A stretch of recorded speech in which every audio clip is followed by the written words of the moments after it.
Bonjour. Ce matin, Dieu m'a réveillé avec une pensée que j'aimerais partager avec toi. Voici la pensée. Vous savez, un billet des banques de 100 dollars ou de 50 dollars n'est qu'un papier sous lequel on a apposé un chiffre. Et ce qui donne de la valeur à ces billets de banque, c'est la valeur ou l'importance que nous accordons à ces billets de banque. Parce que nous estimons que le billet sur lequel on a mis 100 a plus de valeur, peut acheter ceci ou cela, que ces billets-là prennent de l'importance. Il existe, bien aimé, de ces personnes qui leur importance, leur valeur dépend de ce que les autres pensent. Il existe sur la terre une race de gens qui attendent de l'approbation des autres, qui attendent, qui cherchent toujours à être identifiés aux autres, à être comme les autres. Leur valeur d'après eux, d'après le monde, dépend de ce que le monde pense, dépend de la manière dont le monde est dirigé, dépend des tendances, dépend de la manière dont les choses se font actuellement. Mais il existe aussi une autre catégorie de personnes. Vous savez, lorsque Dieu nous a créés, il nous a créés à son image et à sa ressemblance. Il nous a donné son Esprit Saint et il a fait de nous ses enfants. Et notre importance, notre valeur est une valeur intrinsèque. C'est une valeur qui ne dépend pas de ce que les autres pensent, ne dépend pas de la prestation extérieure des autres, mais dépend de ce que nous sommes. J'aimerais dire à une personne que toi, tu ne dépends pas de ce que le monde dit de toi. Tu ne dépends pas de ce que les autres voient ou pensent. Tu ne dépends pas de la manière dont la tendance est. Toi, tu dépends de Dieu.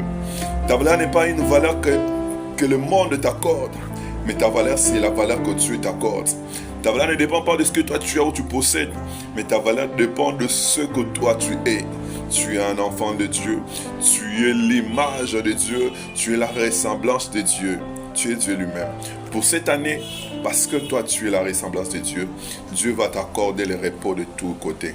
C'est la bonne nouvelle que je suis en train de te donner. Voilà pourquoi ne sois pas la personne qui cherche à être comme les autres, mais sois la personne qui cherche à être comme tu es. C'est-à-dire à être l'image et la ressemblance de Dieu que tu es. À être le Dieu que toi tu es. À être l'enfant de Dieu que toi tu es au fond de toi. C'est ça l'exhortation que je suis en train de te donner ce matin. Les hommes peuvent parler de la réalité. Les hommes peuvent parler de ce qu'ils voient. Le monde peut évoluer d'après ce que le monde voit. Mais l'enfant de Dieu n'évolue pas par rapport à ce que le monde voit. Les médecins peuvent dire une chose. Les scientifiques, la télé peut dire des choses qui sont des réalités qu'ils sont en train d'observer. Mais Dieu lui voit au-delà de la réalité que l'homme peut observer. Il voit au-delà de la réalité que l'homme, l'être humain peut observer. Je t'invite ce matin d'entrer dans l'œil de Dieu. Car dans l'œil de Dieu, dans la pensée de Dieu, c'est là que tu auras la vraie définition de toi-même. C'est là que tu auras la possibilité de te découvrir toi-même. En fait, de découvrir le Dieu qui est en toi. De révéler le Dieu. Tous les hommes sont des menteurs. Tous les hommes sont reconnus comme des menteurs, comme la Bible dit. Et seul Dieu est vrai.